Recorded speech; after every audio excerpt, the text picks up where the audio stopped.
Saludo a la iglesia con la paz del Señor. Invito a que abra su Biblia en el Evangelio según San Mateo, en el capítulo 5, y vamos a leer de manera unánime el verso 22. Lo vamos a hacer a la voz de tres. 1, 2, 3. Pero yo os digo que cualquiera que se enoje contra su hermano será culpable de juicio, y cualquiera que diga necio a su hermano será culpable ante el concilio, y cualquiera que le diga fatuo quedará expuesto al infierno de fuego. Vamos a tener una palabra de oración. Maravilloso y buen Dios, una vez más estamos aquí ante tu presencia, Señor, por medio de tu santo Hijo Jesús.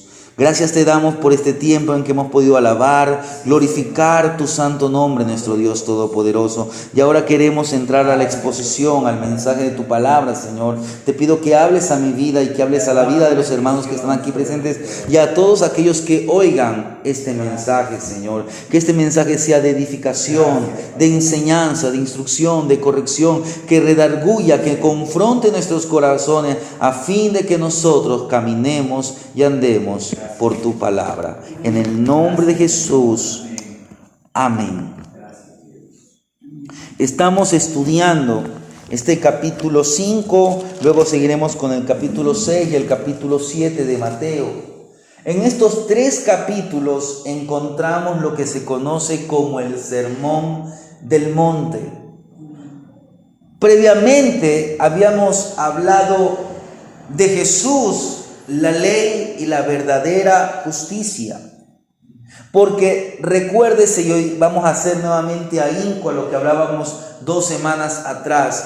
Jesús no está contra la ley. Jesús no vino a abolir la ley. Porque el Señor Jesús en el Sermón del Monte, Él lo dejó bien en claro, que Él no vino a abolir la ley, y por eso Él va a comenzar a exponer algunos mandamientos que su público, su audiencia, las personas que le escucharon, sus discípulos en especialmente conocían. Él no vino a abolir la ley, Él no estaba en contra de la ley moral de Dios, sino que aún nos da una perspectiva, una visión más profunda de la misma. Jesús expuso que la ira, porque no sé si en su Biblia, pero en mi Biblia le han puesto como subtítulo aquí, Jesús y la ira. Jesús va a tratar de estos versículos. Jesús expuso que la ira es la antesala al asesinato.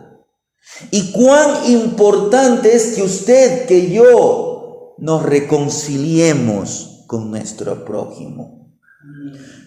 El Señor Jesús tenía en alta estima la vida del ser humano. Y nosotros como cristianos tenemos que tener en alta estima lo que significa la vida de una persona. Por eso es que quiero que meditemos en estos versículos del 21 al 26. Y nos vamos a encontrar con una advertencia ante los malos sentimientos.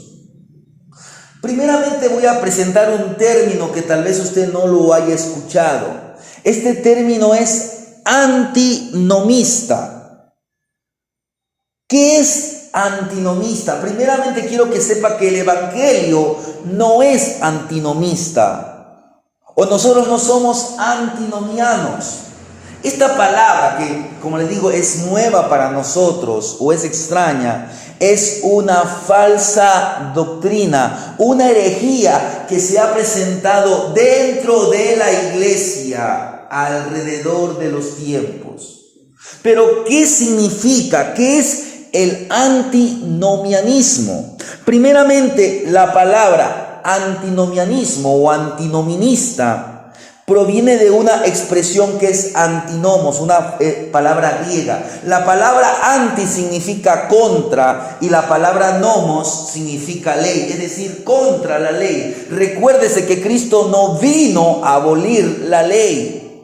Él nos vino a hacer entender lo que es la ley. Tanto que Él aquí va a profundizar.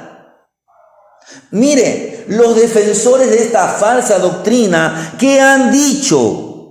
Han dicho que la ley no se originó en Dios Padre y que por tanto debe ser rechazada. Hay otros que dicen que Dios ha determinado por decreto la existencia del pecado. Y quiero que entiendan, hoy muchos dentro de la iglesia cristiana dicen que Dios decretó que Adán peque.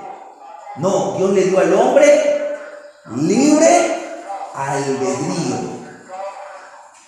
Dios le dio libre voluntad, tanto a los ángeles como al ser humano. Solo que Dios puso un reglamento, una norma. En el caso del ser humano, ¿cuál era la norma? Que no podía comer de aquel fruto que estaba en medio del huerto, aquel fruto conocido como el fruto de la ciencia del bien y del mal. Dios le dio una ley. ¿Con qué propósito? Para probar la obediencia del hombre. Entonces, hay muchos que dicen que como Dios decretó la existencia del pecado, de modo que esto nunca podrá evitarse. Por lo tanto, que ellos dicen, no hay razón para la existencia de la ley. Muchos defienden que la ley se opone al evangelio. No. Hoy vivimos bajo la gracia. La gracia no se opone a la ley. La gracia supera la ley. La gracia nos salva. La ley, ¿qué hace? Nos condena. Pero la gracia nos salva. Pero tanto la ley como la gracia fueron dadas por Dios. La Biblia dice que la ley es buena, la ley es justa, la ley es santa. Eso sí, por la ley, por el simple hecho de que usted lea la Biblia, usted no puede ser salvo. Pero la Biblia o la ley moral de Dios, los 10 mandamientos, señalan que el hombre está en pecado y que necesita un redentor. Entonces, ¿cuál es lo que nosotros tenemos que aprender? ¿Qué es lo que Dios quiere enseñarnos? Porque ser contrario a la ley es una desviación de la palabra de Dios. En otras palabras, es una falsa doctrina alrededor de los tiempos. Por ejemplo, creo que por el siglo XIX, finales del siglo XIX, principios del siglo XX, hubo un monje católico ruso que él decía que como donde abundó el pecado, sobreabundó la gracia. Entonces, ¿qué él decía? Que para que sobreabunde la gracia, tenemos que sobreabundar en pecado, ¿no? Hoy, hace unos 10 años atrás, había uno que se decía que era Jesucristo encarnado. Bueno, decía un pocotón de cosas. Él decía que salvo, siempre salvo. Pero él decía que entonces usted puede pecar libremente, porque ya el precio está pagado. Sí, es verdad que el precio está pagado. Pero si usted verdaderamente ha tenido un encuentro con Cristo, usted no va a ansiar, no va a vivir en pecado. Por eso, ¿cuál es la relación entre el evangelio y la ley? ¿Cuál es la relación entre la ley y el evangelio? Porque el Señor Jesús aquí va a hablar, va a decir no matarás, no adulterarás, va a enseñar algunos mandamientos. Jesús, Él no despreció la ley. Mire lo que dice el verso 21.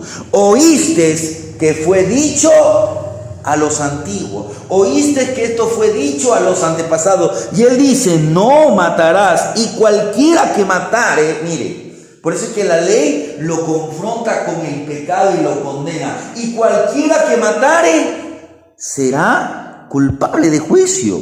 Mire.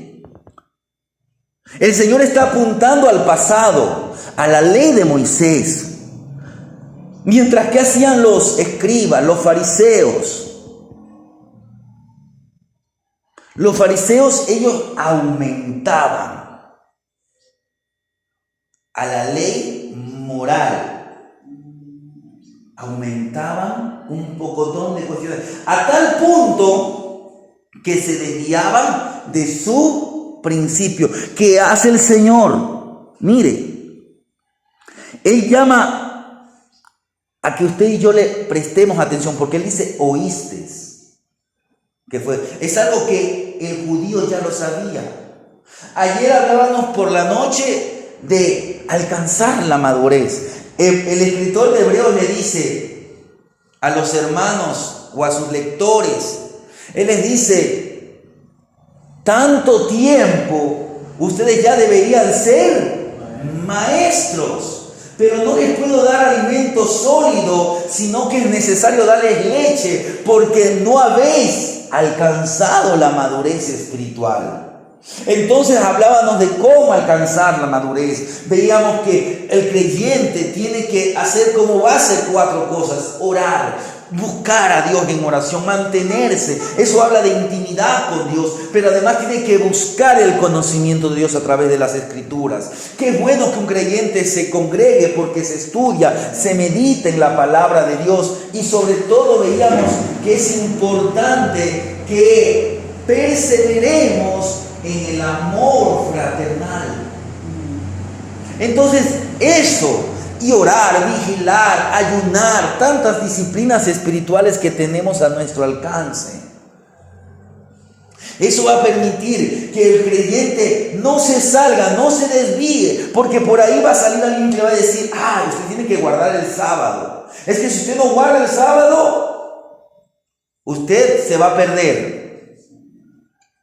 Y le va a buscar un versículo y si usted no conoce, usted se va a ir al otro extremo. Permanezca en el Evangelio. El Evangelio es central. El Evangelio no está en contra de la ley. El Evangelio nos hace ver la ley con la lupa de Dios.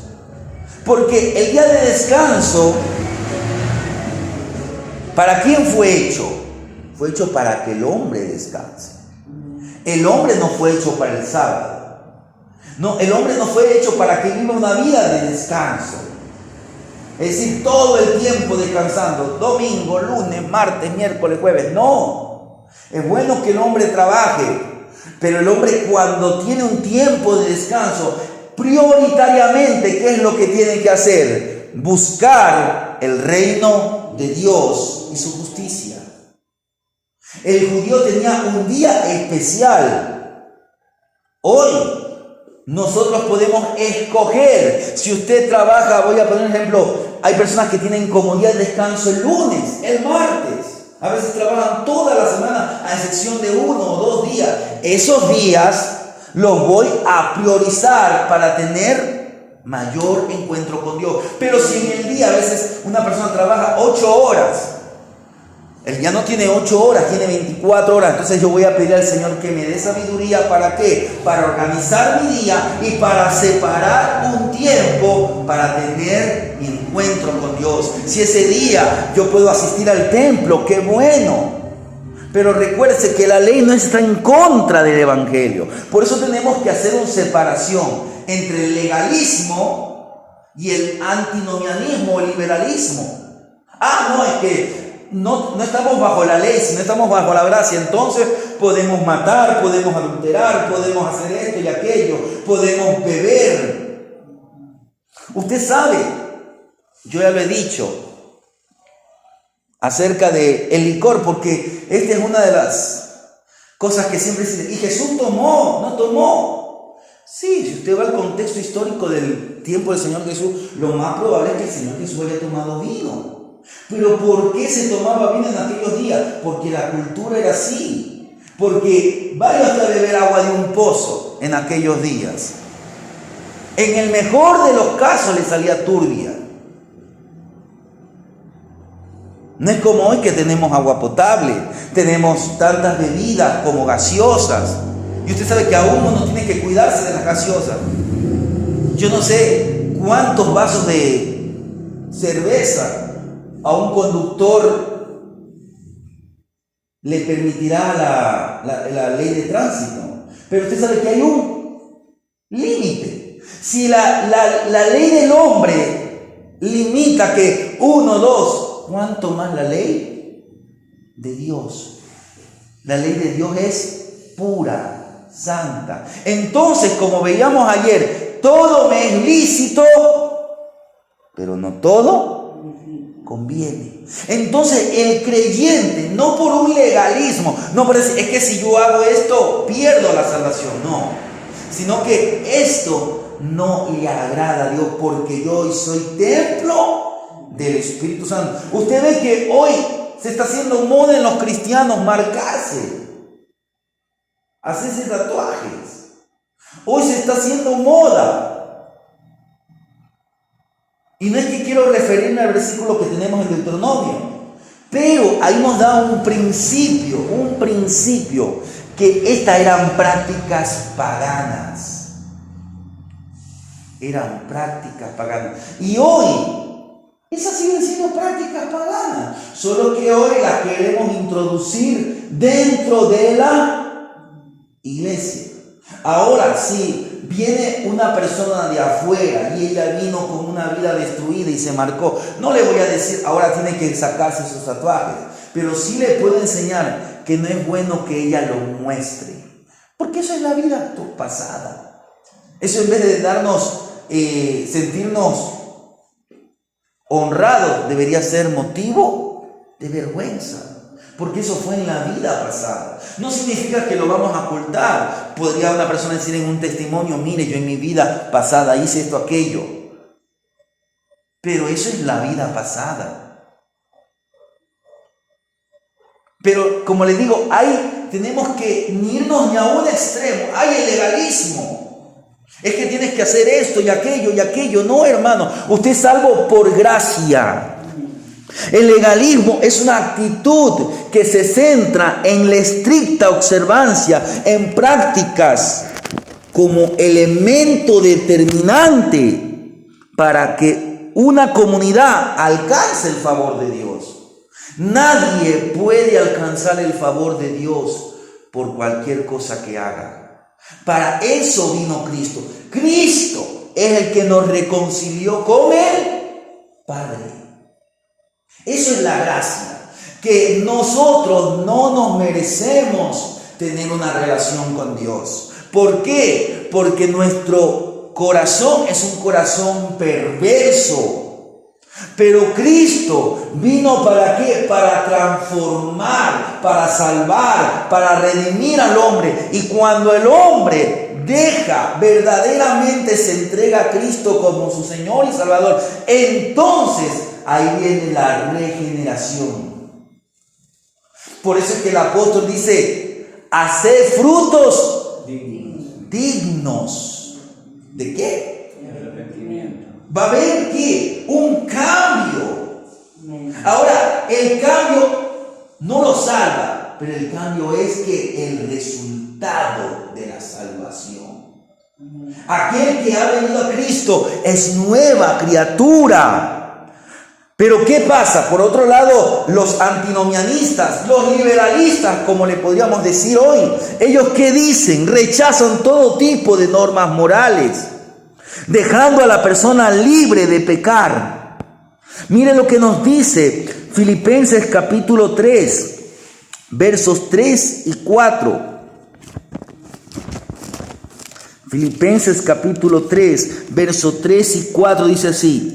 Porque nosotros somos la circuncisión, lo que en espíritu servimos a Dios y nos gloriamos en Cristo, no teniendo confianza en ¿qué? En la carne, no en las obras humanas, no en lo que yo hago. Recuérdese el fariseo, yo ayuno, yo oro, yo diezmo. Eso es responsabilidad de toda persona que tiene fe. ¿Por qué diezmó Abraham? Si nadie le dijo que diezme, por fe. Por la fe Abraham, recuerde, se ofreció. ¿Qué usted cree que cuesta más? ¿Ofrecer todo lo que él había ganado, lo que había adquirido, o ofrecer a su hijo amado Isaac? Más costo tenía ofrecer a Isaac, porque era el hijo de la promesa. Pero porque él aprendió a diezmar, aprendió a ofrecer a su hijo Isaac. Entonces, si Abraham, que no tenía Biblia, que no tenía pastor como hoy lo tiene, que no tenía una iglesia donde congregar, no había seminarios, no había escuelas bíblicas. Él ofrendó, él diezmó. ¿Cuánto más nosotros que nos ha sido dada la enseñanza? Que se nos ha dado al Redentor, que hoy tenemos la salvación al acceso, que tenemos al Espíritu Santo morando dentro de nosotros. Mire lo que dice el verso 4 de Filipenses 3. Aunque yo también tengo de qué confiar en la carne. Si alguno piensa de que tiene que confiar en la carne, yo más. Ya usted sabe que Pablo da una lista. Pero ¿qué es lo que dice más adelante? Mire lo que dice más adelante, el verso 7. Pero cuántas cosas eran para mi ganancia, las he estimado como pérdida por amor de Cristo.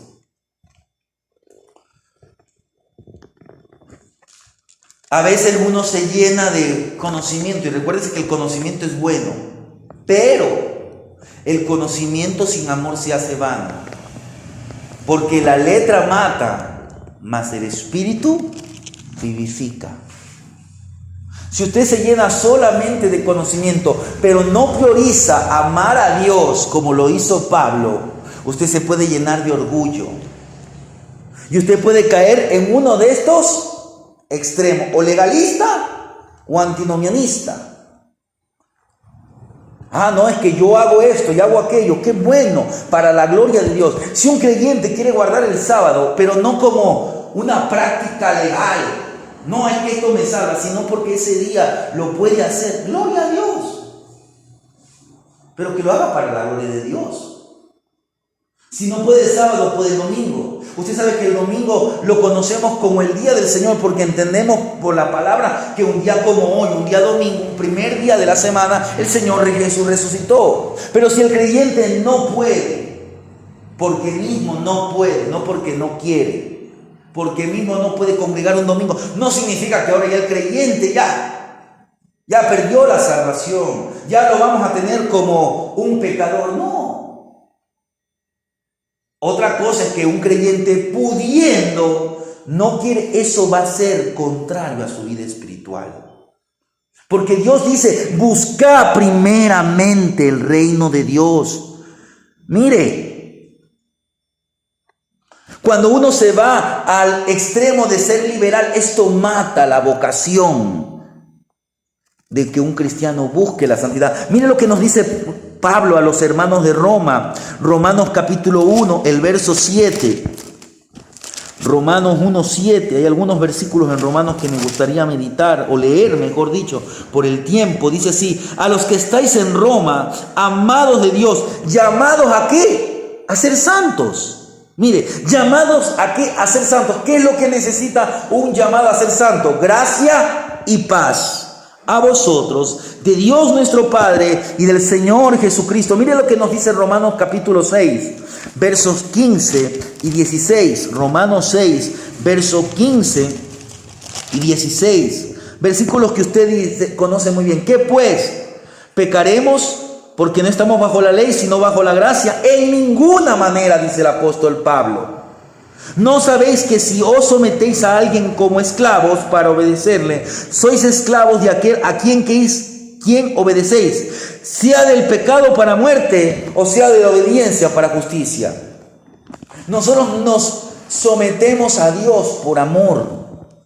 Hermanos, como amamos todos los consejos de Dios revelados en su palabra, afirmamos que los principios morales revelados en la Biblia son eternos, son válidos en cualquier época, en cualquier cultura. Por lo tanto, el cristiano fiel a la palabra de Dios, a la Biblia, tiene cuidado ¿con qué? Con irse al extremo del legalismo o con irse al extremo del antinomianismo. Ahora, continuando con lo que el Señor Jesús enseña ya en Mateo, Él está hablando acerca de ¿qué? De la ira. Y quiero que entendamos que la ira, aquí el Señor está diciendo que la ira es el punto de partida hacia el homicidio. Vuelvo a leer el verso 21 y también voy a leer el verso 22. Dice así: oíste que fue dicho a los antiguos, no matarás, y cualquiera que matare será culpable de juicio. Pero yo os digo, mire, el Señor dice, ¿con qué autoridad lo dice? Que cualquiera que se enoje contra su hermano será culpable de juicio, y cualquiera que diga necio a su hermano será culpable ante el concilio, y cualquiera que le diga fatuo quedará expuesto al infierno de fuego. Mire, Jesús no anuló el sexto mandamiento. Aquí vemos la relación entre Jesús y el sexto mandamiento. Él no anuló la ley de Dios, pero sin duda alguna la interpretación fue una interpretación más elevada, más profunda, pues el Señor revela que es la ira, es el enojo contra el hermano. Y aquí, ¿qué es lo que el Señor Jesús está señalando? Recuérdense que el Señor Jesús siempre le gustaba señalar el principio. ¿Qué usted relaciona? Ira, enojo, hermano, homicidio. Mire, ¿qué es lo que se le viene a la cabeza? Ira o enojo, hermanos, homicidio, Caín y Abel. Hacia eso el Señor estaba apuntando. ¿Cómo fue el primer homicidio? Porque un hermano se llenó con ira con otro hermano, a tal punto que Caín mata a su hermano Abel. Mire, Jesús siempre le gusta. Recuérdese que en cierta ocasión le hacen la pregunta sobre el divorcio. El Señor va al principio. Ni siquiera fue a la ley. Fue cuando Dios instituye el matrimonio. Por eso, hermanos, es sumamente importante que usted estudie el libro de Génesis, porque el libro de Génesis es el libro de los principios, para que usted y yo podamos entender Éxodo y todos los libros que vienen adelante, los libros del Nuevo Testamento. Es importante que usted se dedique a estudiar el Génesis, el inicio. Mire, el verbo enojar que el Señor utiliza es una palabra en griego, orgizo. ¿Qué significa esta palabra? Significa provocar, incitar a la ira, enojarse, la furia. La ira de Caín lo llevaron a cometer homicidio. ¿Lo llevaron a qué? A matar. Lo llevaron a atentar contra su propia sangre. El sexto mandamiento no solamente implica una culpa penal, no solamente implica la sanción, sino que aquí vemos que hay elementos más profundos. Aquí son emociones, insultos. Mire que el Señor dice que cualquiera que le diga necio, mire, cualquiera que le diga necio. Luego dice cualquiera que le diga fatuo.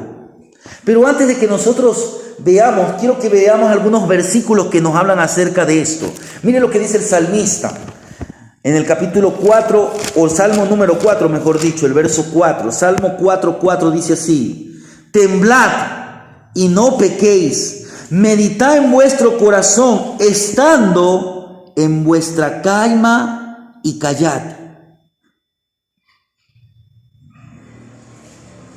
Mire, temblad y no pequéis.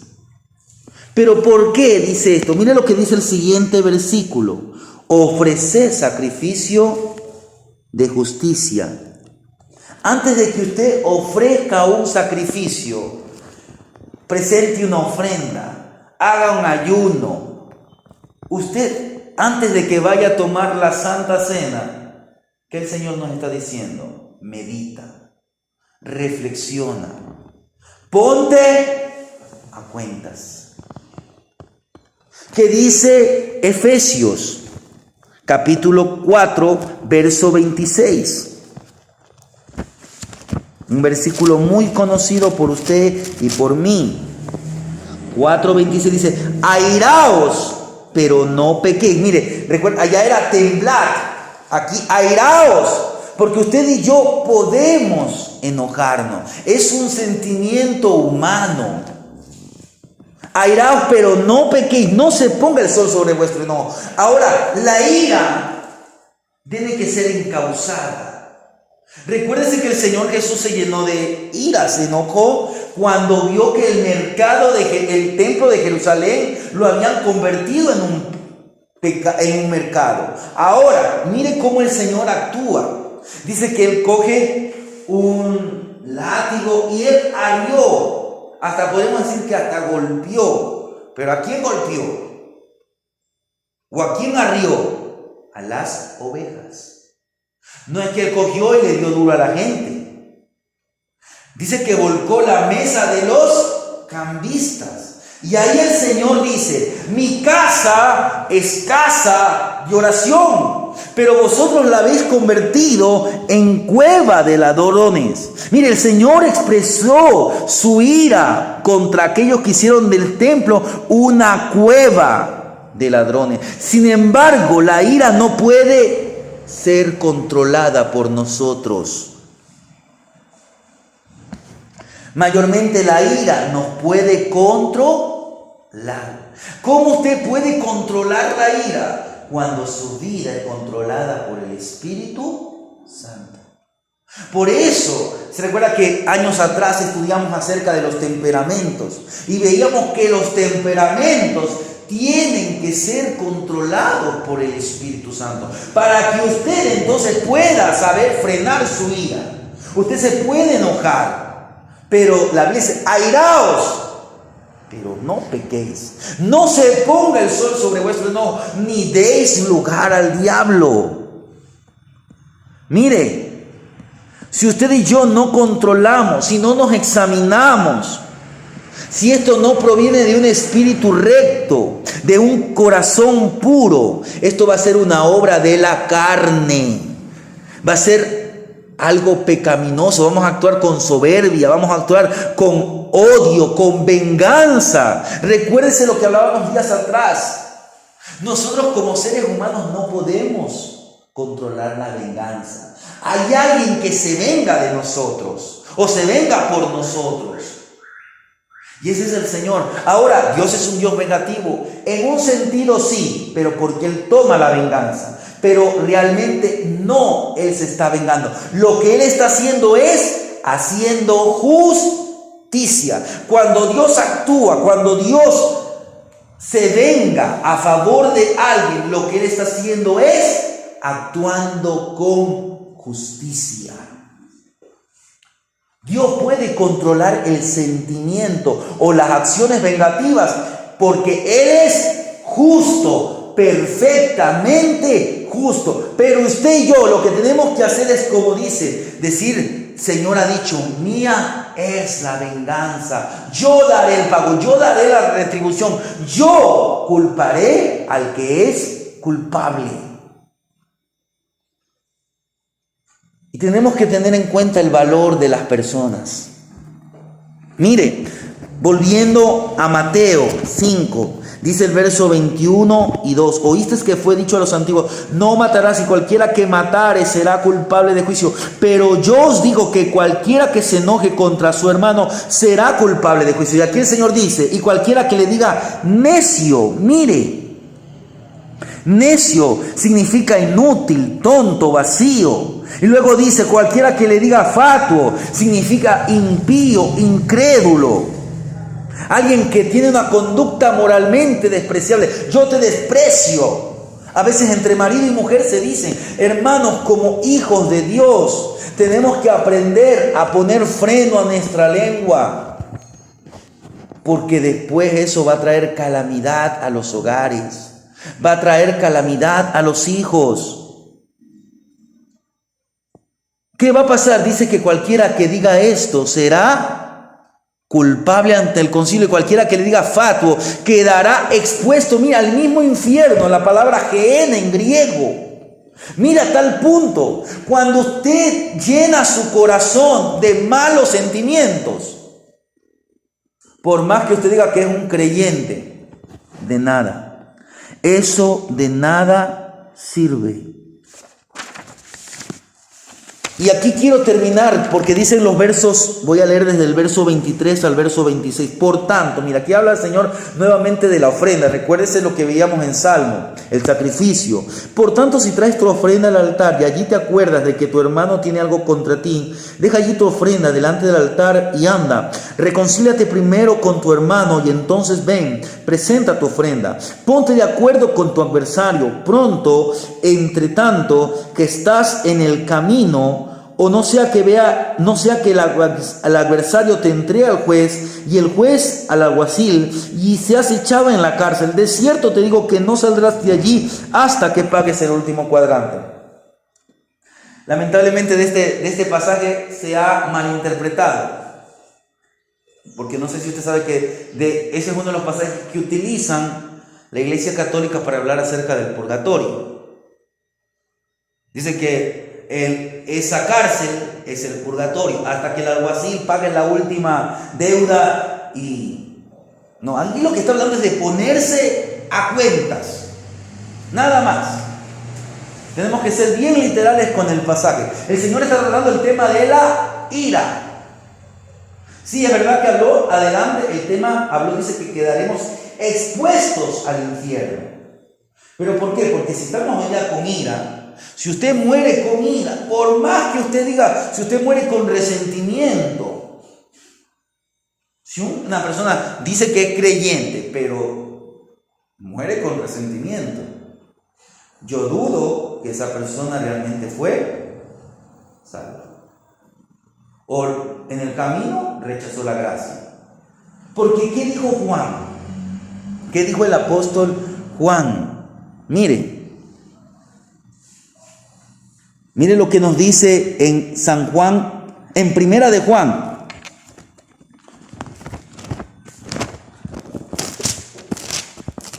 Capítulo 3, me parece.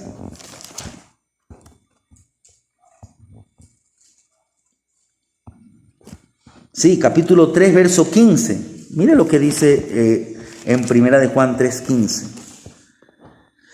Todo aquel que aborrece a su hermano es homicida. Mire, está volviendo a las palabras del Señor Jesús. Juan está explicando, está haciendo énfasis.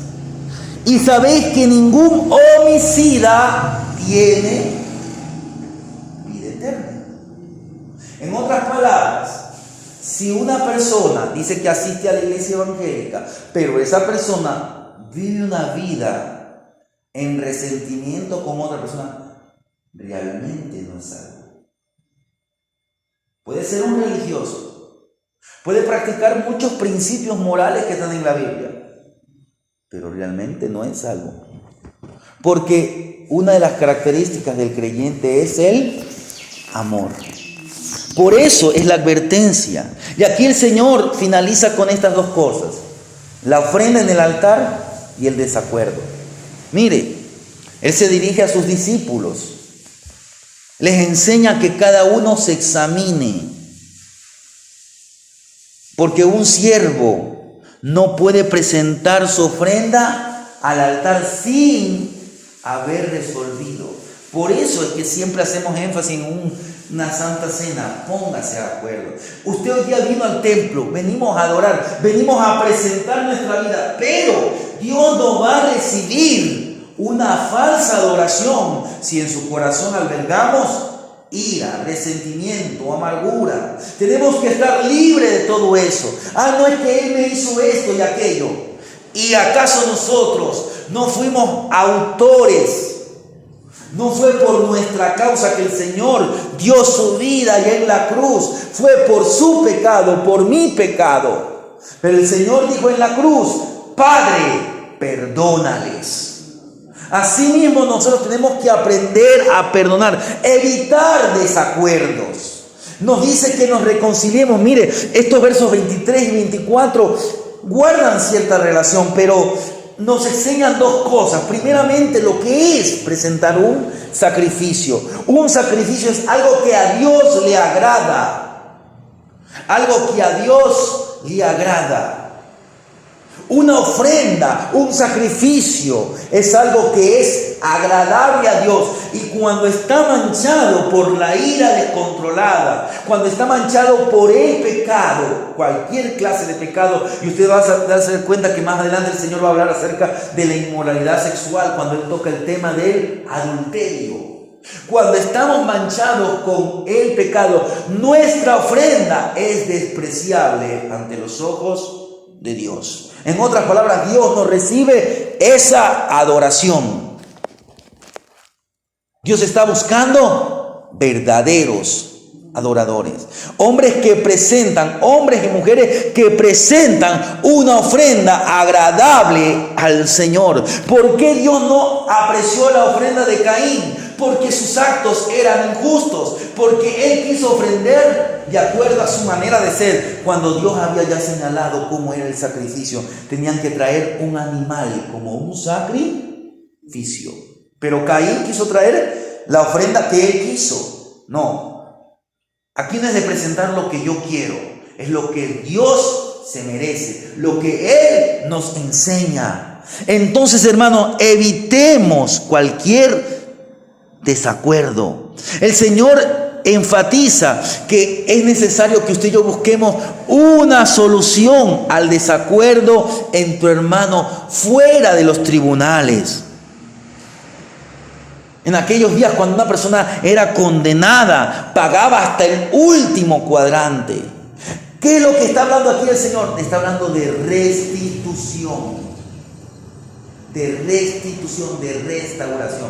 Porque a veces usted le dice a su hermano, a veces entre matrimonios hay problemas, y vienen a Cristo, ya, y el otro le dice, ¿me perdonas?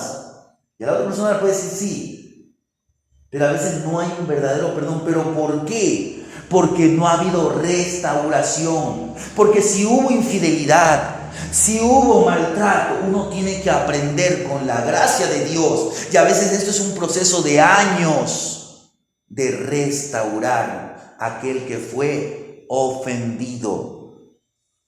Por eso es que hay entre los requisitos para que uno sea un ministro, tiene que tener la familia, la tiene que tener ordenada. Esto tiene que hablar de restauración, porque a veces vienen hogares destruidos. El Señor los restaura, pone los pasos para que se restauren, pero uno también tiene que dar de su parte, dar de su tiempo. Yo ofendí a mi esposo, ofendí a mi esposa, ofendí a mis hijos, maltraté a mis hijos. Eso no se va a sanar con una oracioncita, no. Hablar, hacer entender, darse un tiempo. Entonces allí Dios comienza a hacer una sanidad. Y entonces ya todo aquel mal recuerdo se va desapareciendo. Pero es importante, hasta este último cuadrante que está hablando, habla de restauración. Hermanos, Dios nos da la herramienta del perdón. Quiero finalizar con esto, con definir lo que es el perdón. El perdón, de acuerdo a la Biblia, conlleva con la idea de liberar, enviar lejos, soltar. Esta palabra habla de liberación. Liberar en un oficio. Por ejemplo, en el matrimonio. Cuando el hombre es libre en el matrimonio, hasta la muerte. Esto habla de liberar. Por eso es que el hombre es libre del pacto matrimonial. ¿Hasta cuándo? Hasta la muerte. Entonces, cuando uno perdona, uno suelta, uno libera esa persona de culpa. Ya no la vamos a señalar como culpable. Vamos a soltar que la amargura, el resentimiento, el odio, la venganza. Recuérdese que el Señor enseñó en una cena, Él trajo una parábola acerca de los deudores. El Señor enseñó que un acreedor tenía 2 deudores. El uno le debía 500 denarios, el otro 50. Y no teniendo ellos cómo pagarle, dice que a ambos se les perdonó. Y el Señor hace una pregunta: ¿a cuál de estos o cuál amará más? Y la respuesta fue: pienso que aquel a quien más se le perdonó. El Señor dijo, has juzgado rectamente. ¿Qué es el perdón? El perdón es que el pecado produce una deuda. Y esta deuda debe ser cancelada, debe ser totalmente perdonada. Cuando usted perdona, no va a estar volviendo a la misma historia, pero para recordar con odio, con venganza, con amargura. Usted puede recordar, y usted puede decir, antes Él me hizo esto y aquello, pero el Señor nos restauró, nos derramó de su amor y hoy nos hemos perdonado. Hoy estamos a cuenta. Hermanos, usted y yo como servidores de Cristo, que vivimos las verdades del Evangelio, no permitamos que los pensamientos, que las palabras, que las acciones lastimen a nuestro prójimo. No permitamos que los desacuerdos se conviertan en disputas entre nosotros. Cuando hayan discordias, cuando hayan enemistades, cuando hayan desacuerdos, a la luz de la Escritura, el Señor nos invita a que nos reconciliemos. Deja ahí tu ofrenda y anda y reconcíliate con tu hermano. En cuanto sea de vosotros, está en paz con todos. Esto es lo que quiso nuestro Dios cuando Él escribió: no matarás. Tengamos esto en cuenta. Tengamos en cuenta la enseñanza del Señor Jesús. Porque allá en el Sermón del Monte, el Señor dejó una clara, una profunda advertencia ante los malos sentimientos. Amén.